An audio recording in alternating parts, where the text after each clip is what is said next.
kembali di hari ke-8 di salah satu episode di akhir zaman.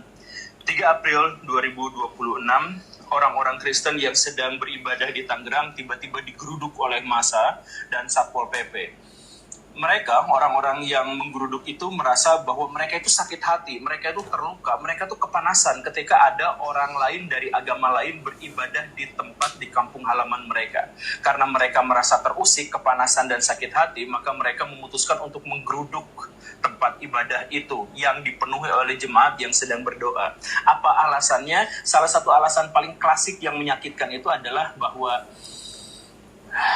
tempat ibadah itu katanya tanpa izin, dan karena itu semua orang yang melakukan aktivitas berdoa di sana itu juga tidak boleh melaksanakan karena tidak ada izinnya.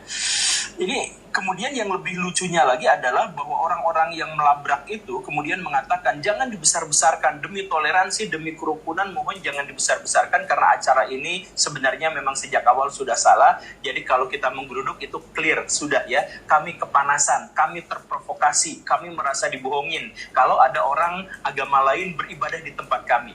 Jadi imannya tuh setipis itu. Jadi kalau ada orang yang beribadah di tempatnya sendiri tetapi di lingkungan rumah, maka mereka itu akan kepanasan. Nah, kemudian mereka mengatasnamakan toleransi, kerukunan, dan karena itu tidak berizin.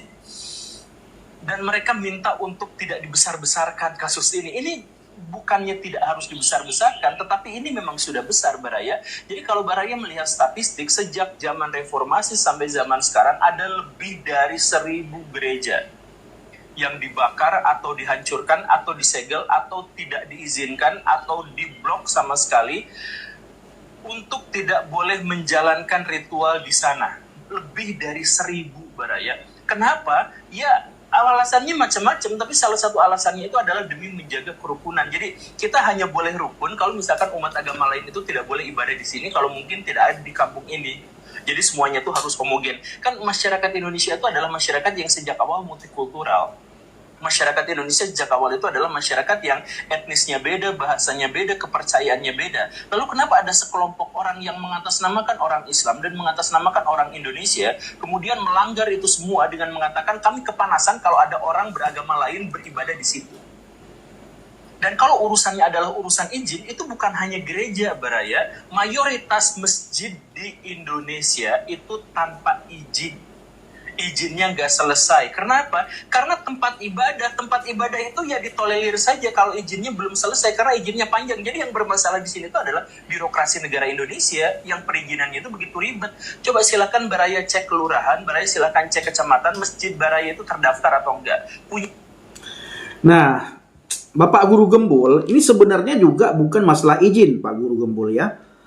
Tapi izinnya tidak diberikan, izinnya tidak dikeluarkan, Pak Guru. Nah, ini bagaimana ini? Pak Guru harus terus bersuara. Ya, saya sangat mendukung Pak Guru untuk bersuara karena Pak Guru juga orang Islam, agama mayoritas di bangsa dan negara ini. Jadi, lewat Pak Guru kita bisa minta tolong, minta bantuan untuk ikut memviralkan tentang intoleran yang terjadi di bangsa dan negara ini, khususnya tentang hal dalam perizinan rumah ibadah, yaitu gereja. Sangat sulit sekali untuk bangun gereja, sangat sulit untuk beribadah. Izin diminta, alasannya selalu tidak ada izin. Ya, bukan tidak ada izin, tapi izin tidak diberikan. Izin tidak dikeluarkan.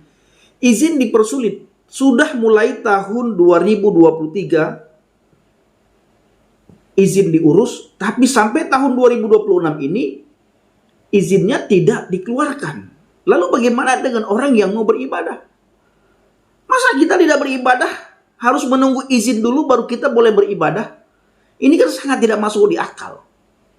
Harusnya orang-orang yang meminta surat izin itu adalah tempat-tempat maksiat. Sweeping tempat maksiat. Cari tempat-tempat maksiat lalu minta izin mereka. Tempat sabung ayam misalnya, judol misalnya, dan yang lain-lain.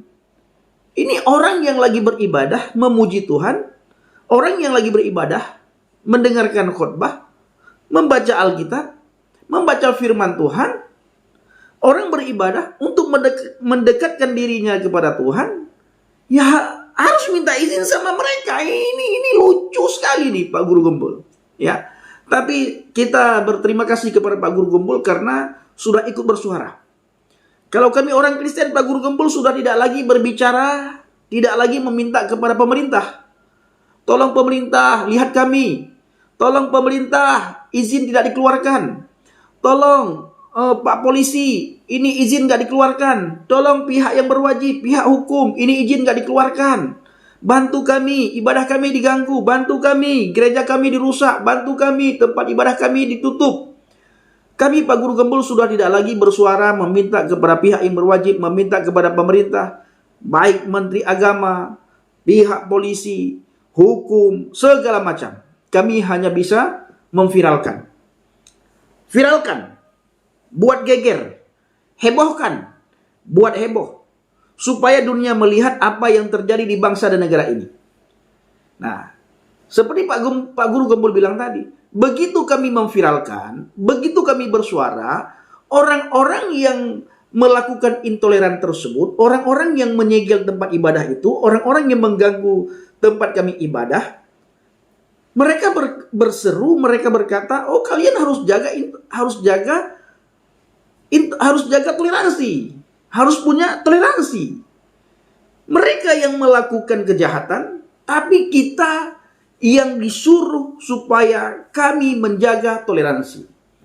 Sekali lagi, Pak Guru Gembul terima kasih sudah bersuara, ya, sudah mewakili kami. Karena kami sekarang sudah tidak lagi bersuara meminta kepada pihak yang berwajib, meminta kepada hukum, dan meminta kepada pemerintah, meminta kepada Menteri Agama. Kami viralkan. Bila perlu, neraka melihat apa yang terjadi di bangsa dan negara ini, khususnya dalam hal izin tentang ibadah. Nah, Bapak Ibu, mari kita lihat lagi apa yang disampaikan oleh Bapak Guru Gembul, ya, yang sangat mewakili banyak orang. IMB-nya atau enggak. Sedikit sekali yang memilikinya. Masjid yang izin dari atas sampai bawahnya itu sudah selesai semuanya, itu minoritas. Nah, apakah masjid-masjid yang tidak izin yang menjadi mayoritas itu ketika sholat maghrib harus digerebek?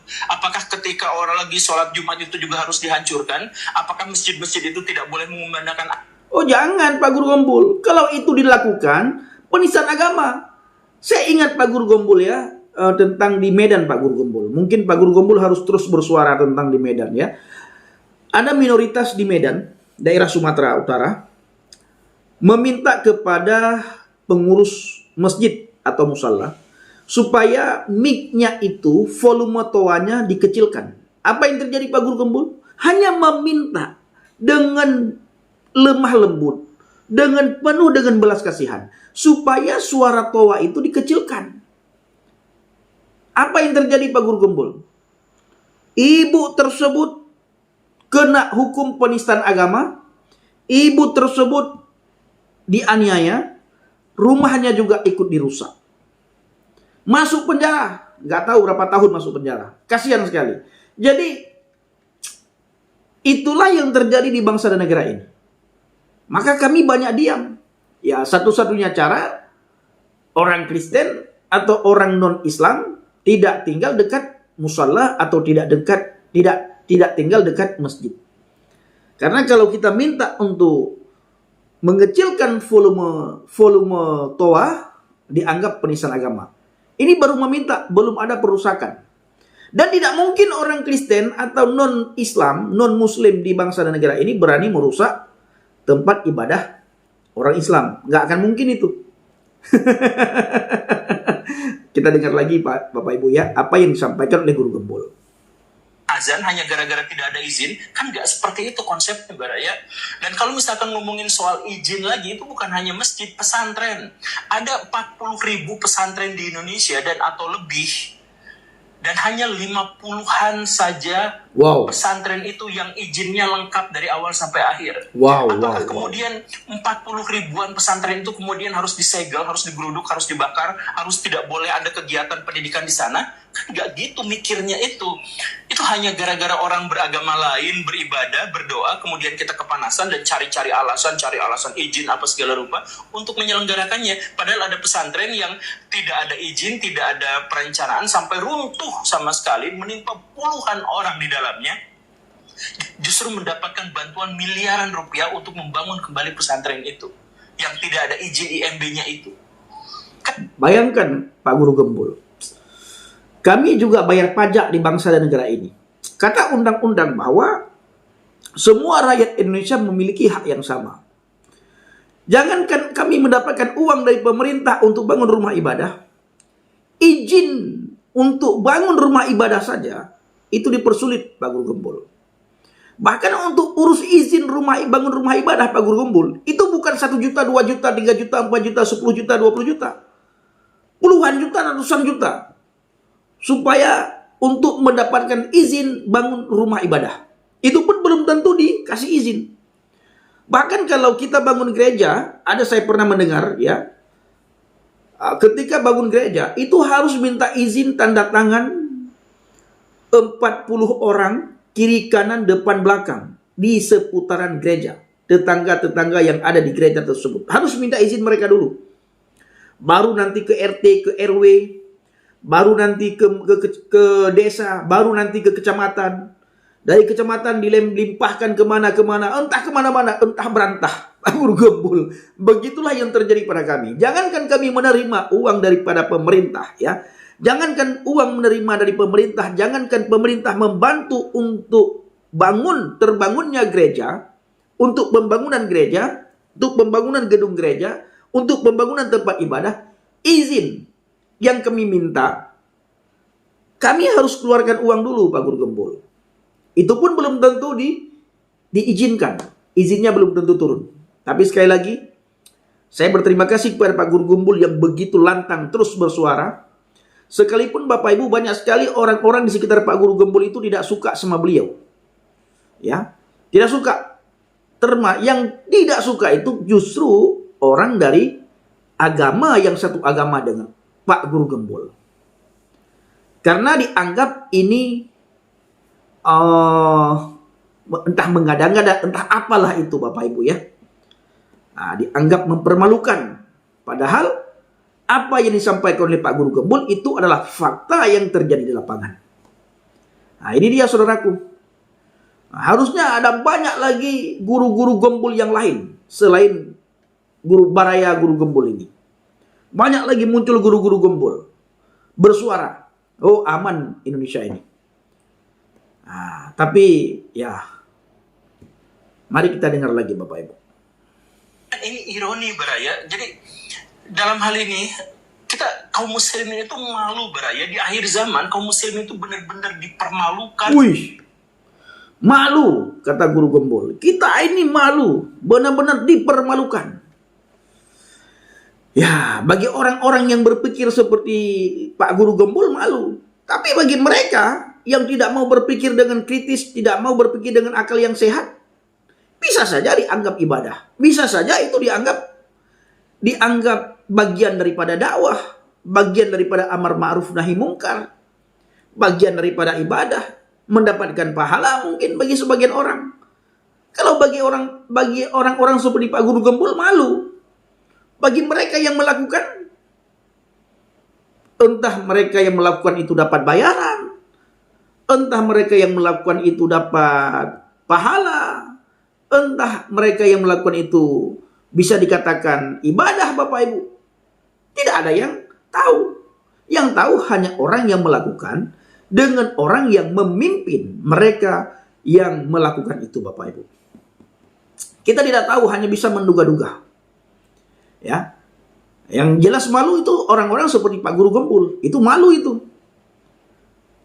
Teman-teman yang ada di sekitar Pak Guru Gembul, mungkin mereka malu.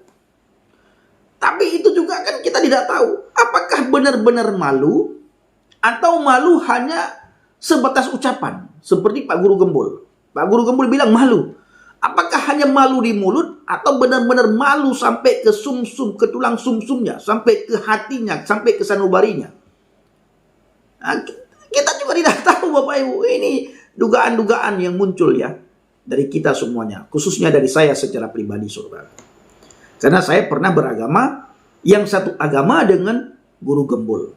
Nah, kalau kita katakan malu, nah, nanti muncul lagi orang-orang yang ingin ajak debat guru gembul. Oh, Bapak Ibu, luar biasa ini. Kita dengar lagi.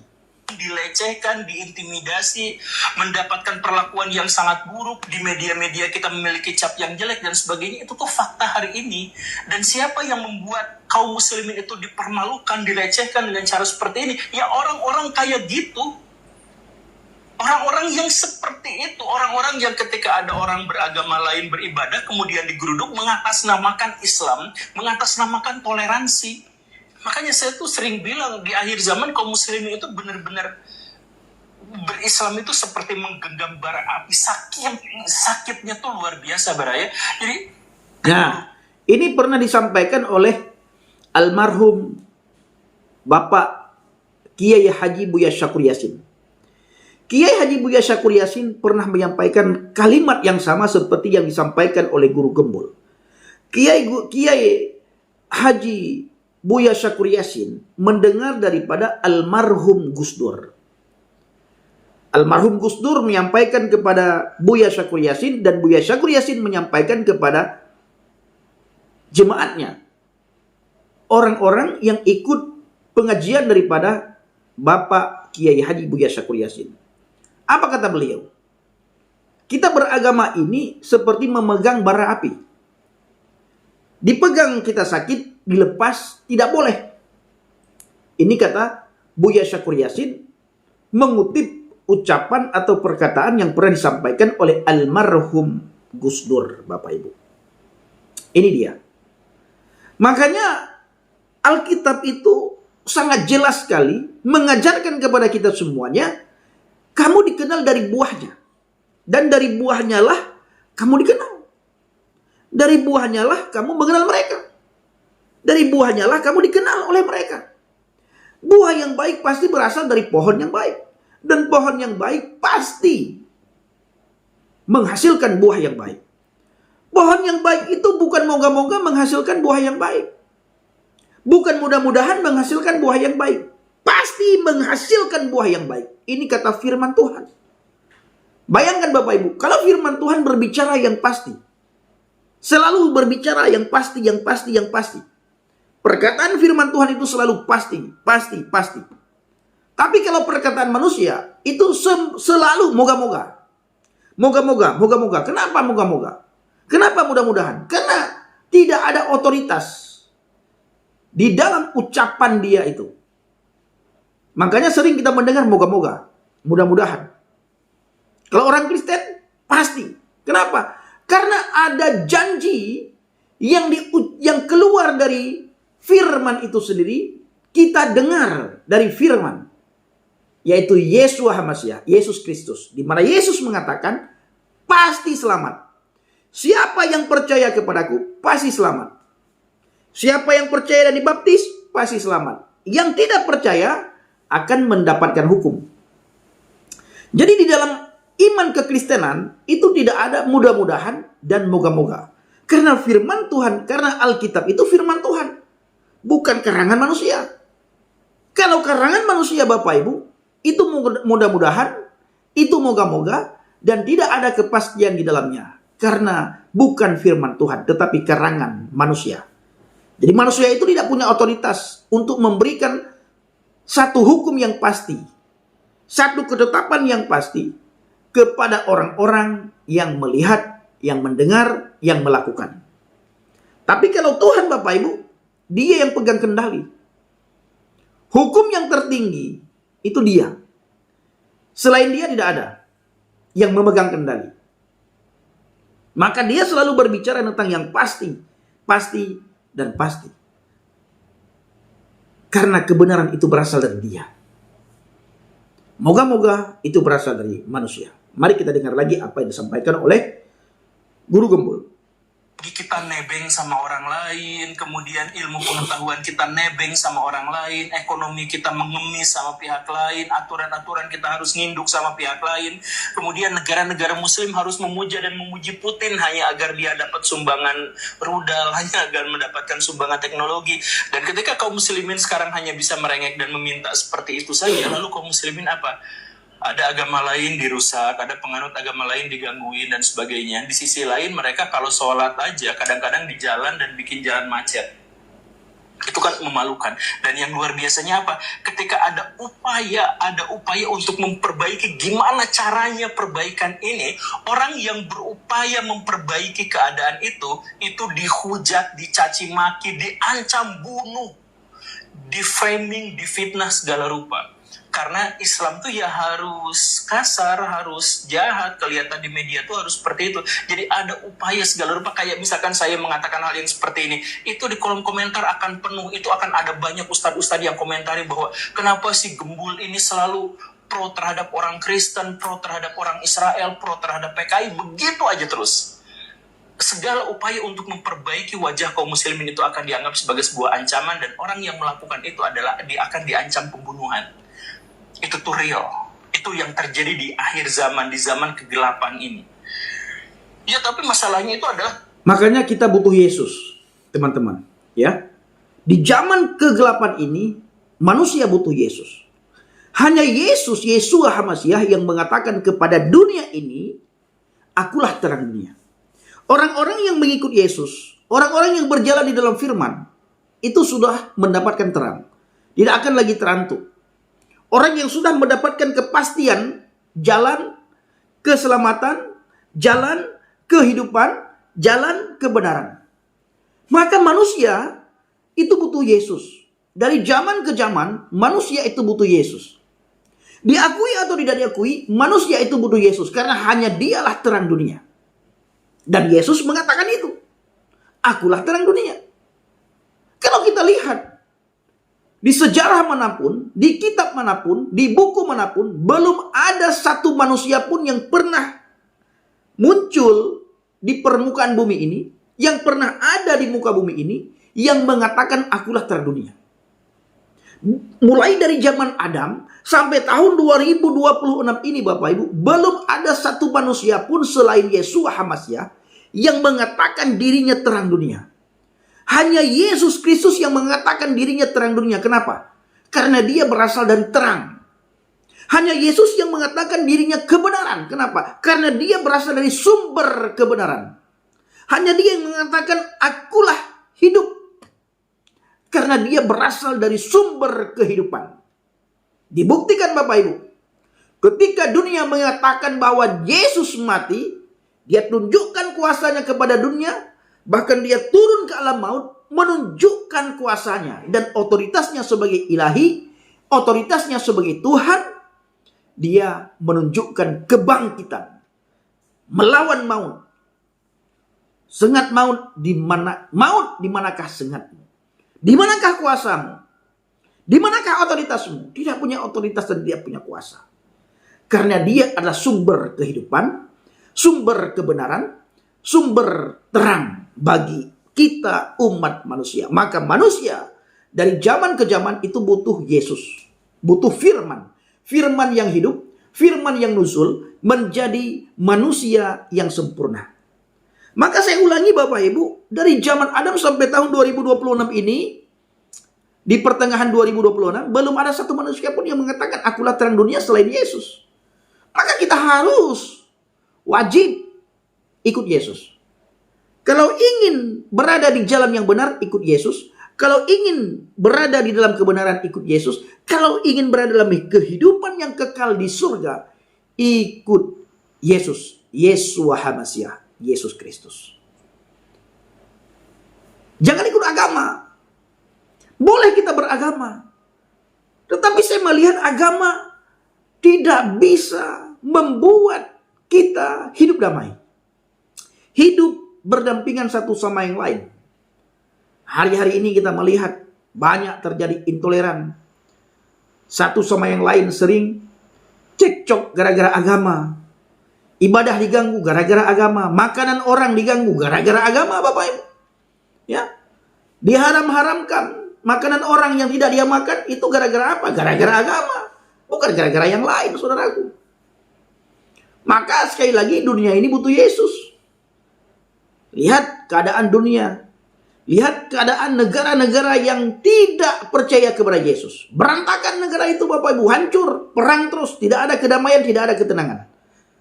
Karena orang beriman tidak ada di dalamnya. Orang percaya tidak ada di dalamnya. Dan orang benar tidak ada di dalamnya. Mari kita dengar lagi apa kata Guru Gembul. Kan kamu bukan ulama, jadi gak boleh ngomong soal agama. Itu klasik banget mereka itu. Ya kalaupun saya anggap bukan ulama, kalau orang-orang yang berusaha untuk menyadarkan orang itu dianggapnya bukan ulama, ulamanya sekarang kemana? Tunjukkan di mana ulama yang mengomentari masalah-masalah yang seperti itu. Mereka ngumpet, mereka sembunyi. Kelas Guru Gembul, Bapak Ibu ya. Ucapan-ucapan Guru Gembul itu ucapan-ucapan orang yang berkelas, orang yang berintelektual tinggi, orang yang punya pengetahuan tinggi. Adabnya juga beliau itu bagus, akhlaknya bagus sekali juga, Bapak Ibu ya. Kalau diskusi dengan lawan bicaranya itu, beliau tidak terpancing emosi. Sekalipun kemungkinan beliau kalah dalam hal-hal tertentu ketika diskusi, tetapi adab daripada Guru Gembul ini benar-benar adab yang baik, akhlak yang baik, sopan santun. Tertata semua ucapan-ucapannya. Walaupun banyak orang bilang Guru Gembul ini belajar agama dari Google. Bagi saya lebih bagus.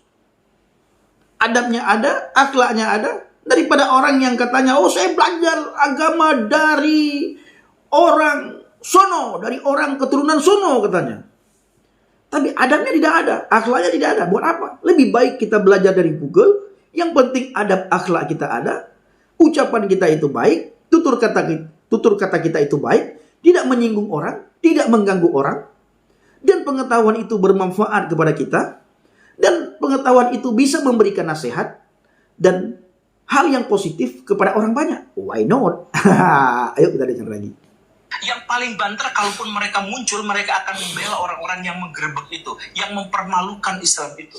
Itu pada faktanya itu di jajaran ulama-ulama bawah, di jajaran ulama-ulama yang per individu itu mereka nggak akan komen soal terkait dengan masalah-masalah seperti ini. Mereka takut kehilangan jemaahnya, mereka takut dibully dan dicaci maki. Jadi mereka akan biarkan saja kaum muslimin itu melakukan tindakan-tindakan yang mempermalukan agamanya sendiri demi jemaah mereka. Demi mereka dapat sumbangan sunduk terus-terusan setiap kali mereka buka pengajian. Ya mungkin seperti itu, tapi apapun alasannya yang jelas kita tahu bahwa mereka tidak bersuara sama sekali. Jadi kalau misalkan ada komentar, kenapa kamu yang berkomentar bukan ulama? Ulama-ulamanya gak ngomong, ya diam bungkam. Dan lihat organisasi-organisasi keulamaan mana yang ngomong? Senyap, bungkam. Ulama-ulama yang berafiliasi dengan kelompok besar, dengan organisasi besar, dengan ormas besar, ya sekarang juga mereka nggak ngomong apapun terkait dengan hal ini. Padahal ini tuh tanggung jawab mereka, ya. Ini tuh tanggung jawab NU, tanggung jawab Muhammadiyah, tanggung jawab MUI dan sebagainya. Tapi ketika ada kasus seperti ini, mereka tuh nggak akan berbicara apa-apa. Ya paling redakan emosi ya, jangan ribut ya, paling sejauh itu saja. Ini kan pembinaan tuh sebenarnya adalah urusan mereka, kan mereka ngakunya ulama, mereka ngakunya ormas ulama gitu kan, harusnya seperti. Tapi kan ya kita nggak ngelihat aksinya seperti apa, dan setelah diselidiki ternyata organisasi-organisasi itu lagi pecah belah rebutan tambang. Ternyata organisasi-organisasi itu lagi pecah belah, saling hujat satu sama lain antar pengurus gara-gara rebutan kuota haji. Karena mereka itu sedang rebutan bisnis travel umroh, karena mereka itu sedang sibuk-sibuknya jualan air liur Nabi dan sebagainya. Wow. Nah, ulama-ulama yang ini ucapan-ucapan Pak Guru Gembul, ucapan yang sangat tajam sekali Bapak Ibu. Setajam pisau silet Bapak Ibu. Tajam sekali. Tapi kita tidak mau mengomentari hal ini karena ini bukan ranah kita. Biarkan Guru Gembul yang bersuara. Kalau kita yang bersuara seperti apa yang disampaikan oleh Guru Gembul Bapak Ibu, kena hukum penistaan agama. Masuk penjara. Masuk kerengkeng Bapak Ibu. Ya, biarkan Guru Gembul yang bersuara. Makanya kita berharap banyak orang-orang yang muncul seperti Guru Gembul. Ada Bapak, ada Bang Permadi Arya, alias Abu Janda. Itu tugas orang-orang ini Bapak Ibu sangat berat sebenarnya. Sangat berat sekali tugas mereka. Ketika orang melihat agama mereka bla bla bla bla bla, mereka berusaha meyakinkan orang banyak supaya orang banyak melihat agama mereka tidak bla bla bla bla dan bla bla bla. Saya saja tidak berani ngomong Bapak Ibu, nanti takut dianggap penistaan agama. Tapi saya sangat yakin, saya sangat percaya Bapak Ibu tahu apa yang saya maksudkan. Tahu. Ya. Lihat Bapak Ibu. Bang Parmadi Arya alias Bang Abu Janda alias juga ini Pak Guru Gembul. Berat sekali tugas mereka. Itu juga mereka pasti dapat ancaman-ancaman dari orang-orang tertentu. Pasti itu. Bukan mudah-mudahan. Mudah-mudahan dapat ancaman. Enggak, pasti mereka dapat ancaman. Pasti mereka dianggap sesat, dianggap murtad. Seperti Pak Guru Gembul bilang tadi kan, dianggap murtad lah, dianggap pro-Yahudi lah, Zionis lah, segala macam. Jadi berat sekali tugas mereka. Nah, biarkan mereka yang bersuara, kita yang memviralkan. Kalau kita bersuara, Bapak Ibu, dianggap penistaan agama, masuk kerengkeng. Masuk penjara, saudara. Jadi biarkan mereka bersuara, kita yang memviralkan. Makanya segala sesuatu yang berhubungan dengan intoleran, ganggu ibadah, nyegel tempat ibadah, viralkan, videokan, viralkan. Ya. TikTok saya Bapak Ibu Pendi Israel. Kalau Bapak Ibu menemukan video-video yang begituan, kirimkan ke DM TikTok saya Pendi Israel, kita akan bahas. Ya, kita akan bahas, ya tentu kita bahas dengan hati-hati, kita tidak akan menyinggung agama manapun. Kita hanya mengajak orang itu berpikir dengan akal sehat. Saya hanya mengajak orang supaya orang bisa melihat pribadi Yesus, pribadi yang menyelamatkan dunia. Pribadi yang memberikan damai, sejahtera dan sukacita kepada dunia ini. Mari kita lihat lagi Bapak Ibu. Ada tuh yang seperti itu yang sekarang tuh. Makanya kalau misalkan ditagih, ini pembinaan jemaah di mana, ini apa di mana, ya enggak. Rebutan tambang itu bisa menyebabkan mereka dua kubu yang katanya saling sayang itu jadi bermusuhan demi tambang. Tapi kalau misalkan terjadi umatnya yang melakukan pelecehan terhadap ajaran agamanya sendiri, mereka akan diam. Ya karena mereka diam, ya apa boleh buat, walaupun bosan saya ngomong lagi kayak gini gitu. Tapi kan kaum muslimin apakah memang aslinya seperti ini? Ya coba Baraya lihat misalkan zaman keemasan, sekarang kan zaman kegelapan, itu zaman keemasan kejayaan Islam di dinasti Umayyah atau misalkan yang lebih awal gitu. Dinasti Umayyah itu ada sebulan sekali itu perdebatan orang Kristen dan orang Islam dengan orang Buddha dengan orang Kristen di depan khalifah itu. Mereka itu berdebat, sharing, kemudian kitab-kitab dari agama lain diterjemahkan, apalagi itu di zaman Abbasiyah. Itu penerjemahan kitab-kitab suci dari agama lain, kemudian orang-orang beragama lain juga boleh masuk ke situ, bahkan ada pejabat terkemuka orang Kristen di zaman Abbasiyah itu namanya Huyain bin Ishaq.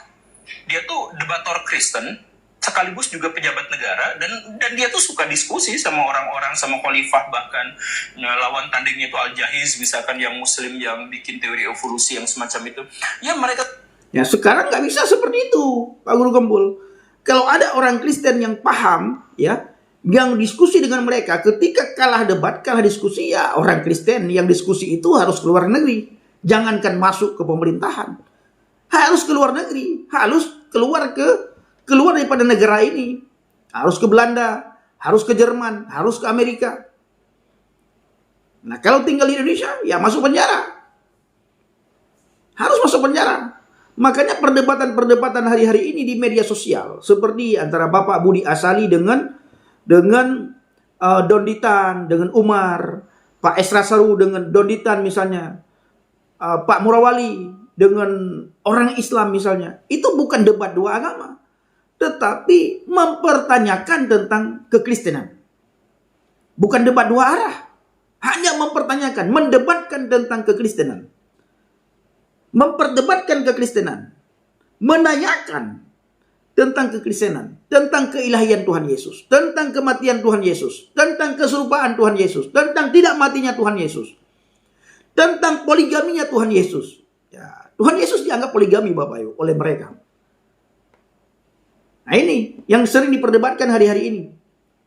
Coba kalau ada orang yang berani memperdebatkan tentang kenabian Muhammad misalnya, tentang Isra Mi'raj, tentang kerasulan beliau, kerasulan Nabi Muhammad misalnya. Oh, masuk penjara. Harus keluar dari Indonesia. Ya, dikejar Bapak Ibu. Dianggap penistaan agama, anak Batak. Dalam ranah diskusi, dia ditangkap dengan alasan mengamankan. Mengamankan Bapak Ibu berhari-hari, berminggu-minggu, berbulan-bulan, bertahun-tahun Bapak Ibu. Mengamankan. Tapi inilah yang terjadi. Jadi beda memang, seperti Pak Guru Gembul bilang, zaman dulu dengan zaman sekarang. Zaman sekarang nggak boleh lagi seperti itu. Ya, jadi debat-debat hari-hari ini di media sosial itu cenderung memperdebatkan kekristenan. Ditanya balik, dianggap penistaan agama. Seperti Pak Budi Asali. Dalam ranah debat resmi, Pak Budi Asali bisa dianggap penistaan agama. Diteriakin nama Tuhan mau dibunuh. Mau dilemparkan kursi. Cuma tidak ditangkap karena itu resmi. Tetapi sempat terjadi provokasi di dalamnya. Sempat diprovokasi, sempat mau dibunuh, sempat mau dilemparkan dengan kursi. Itu Pak Budi Asali. Ketika menanyakan tentang masuk nerakanya. Siapa sebenarnya yang masuk neraka? Saya dengar dari para murtadin, kawan saya, ini masuk neraka dulu baru nanti bla bla bla bla. Weh, marah-marah orang. Penonton yang marah-marah. Nah, jadi memang benar yang disampaikan oleh Pak Guru Gembul bahwa zaman dulu dengan zaman sekarang itu sangat berbeda sekali. Ya, mari kita dengar lagi. Itu biasa-biasa aja, begitu tolerannya. Di Baghdad itu ada ratusan gereja dan ada puluhan sinagog. Dalam populasi 1,5 juta manusia itu ada di situ, dan mereka tuh baik-baik saja, dijamin oleh negara. Nah, itu adalah situasi orang-orang Islam ketika mereka tuh ada di zaman yang agak bener gitu. Nah sekarang ya ampun, astagfirullahaladzim. Makanya saya ingin nuntut kepada bapak kemarin itu yang di Tangerang itu, saya pengen nuntut ini. Kenapa kalian itu begitu mempermalukan Islam? Kenapa niat banget untuk meruntuhkan kredibilitas orang-orang Islam? Kenapa kalian tuh niat banget untuk menghiasi media-media kita dengan kabar-kabar buruk yang anti-Islam? Kenapa setega itu? Kalian tuh dibayar berapa sama Dajjal sampai setega itu mempermalukan Islam terus-menerus? Wow, ini luar biasa perkataan, ya, pernyataan daripada Guru Gembul. Pertanyaan daripada Guru Gembul. Berapa dibayar dan siapa yang bayar? Luar biasa ini. Ya, keberanian Guru Gembul kali ini saya acungi jempol Bapak Ibu. Benar-benar sangat berani sekali Pak Guru Gembul. Makanya kita berharap. Ya. Ya, apa pengharapannya Bapak Ibu? Haleluya. Haleluya. Ya, saya berharap banyak orang bertobat, menerima Yesus Kristus sebagai Tuhan dan Juru Selamat. Hanya itu Bapak Ibu. Kalau ku cari damai, hanya ku dapat dalam Yesus. Kalau ku cari ketenangan, hanya ku temui di dalam Yesus. Tak satu pun dapat menghiburku, tak seorang pun dapat menolongku. Hanya siapa? Hanya Yesus, jawaban hidupku. Kita dengar lagi yang disampaikan oleh Guru Gembul, guru yang sangat berani sekali Bapak Ibu ya. Berani sekali Guru Gembul. Ini hampir habis Bapak Ibu ya. Diam sebentar lagi ya, sedikit lagi ya. Dan Baraya, orang-orang yang kemarin menggeruduk itu ingat mati ya. Ingat karena mati. Siapapun yang menghina Islam, yang menistakan Islam, yang mempermalukan Islam, itu ingat ya, setelah mati itu ada hari penghakiman, ada hari pembalasan, dan kalian semua itu akan dituntut oleh jutaan, oleh miliaran umat muslim karena mempermalukan Islam dari dalam. Dan bukan hanya miliaran kaum muslimin, ingat baik-baik, Nabi yang akan menuntut kalian. Karena Nabi sudah mengatakan, siapapun yang menyakiti kafir zimmi, maka akulah yang akan menuntut kalian di hari penghakiman. Itu Nabi sendiri yang akan menuntut, dan jutaan dan miliaran kaum muslimin. Jadi silahkan kumpulin pahala sebesar-besarnya buat modal, karena mungkin nanti akan ada penggerusan pahala besar-besaran karena tuntutan yang luar biasa ini. Tuntutan langsung dari Nabi. Terima kasih karena...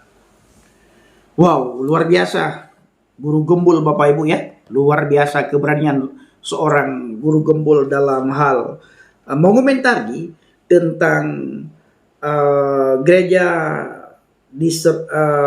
disegel ya. Luar biasa Bapak Ibu. Ya, itu dia Bapak Ibu. Baik, saudara kekasih Tuhan, para pencinta Jelah Bahagia dan para pengikut Kristus setia, bagaimana tanggapan kita semuanya setelah kita dengarkan video ini?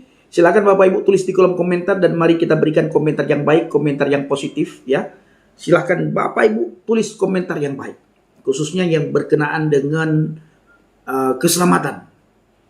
Bapak Ibu berikan komentar yang baik, komentar yang positif, dan di akhir video saya tidak bosan-bosan mengajak Bapak Ibu semuanya supaya kita tetap berdiri teguh di atas pondasi iman yang benar, jaga pemuda-pemudi kita, jaga putra-putri kita, jangan sampai menyangkal Yesus Kristus, Tuhan dan Juru Selamat. Karena di luar Dia tidak ada kedamaian, tidak ada ketenangan, lebih-lebih lagi tidak ada keselamatan. Baik saudara, beberapa hari ke depan saya akan berangkat ke Mentawai. Bapak Ibu dukung dalam doa, bawa dalam doa syafaat agar lewat pelayanan kita banyak orang dikuatkan di sana, dan mereka yang sudah undur dari hadapan Tuhan bisa kembali kepada Tuhan, mereka yang sudah dimukalafkan bisa kembali kepada Kristus. Jadi Bapak Ibu doakan, karena kali ini kita masuk ke tempat kemarin untuk memfollow up mukalaf yang sudah kembali kepada Kristus, dan kita nanti masuk ke dusun lain lagi yang belum saya masuki.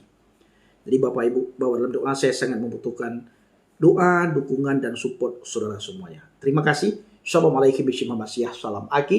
Aku kabarkan Injil keselamatan. Bapak Yahweh Bishim Adonai Yesus HaMashiach. Ruh Kudus memberkati kita semua. Haleluya. Amin. Salam murtadin. Terima kasih.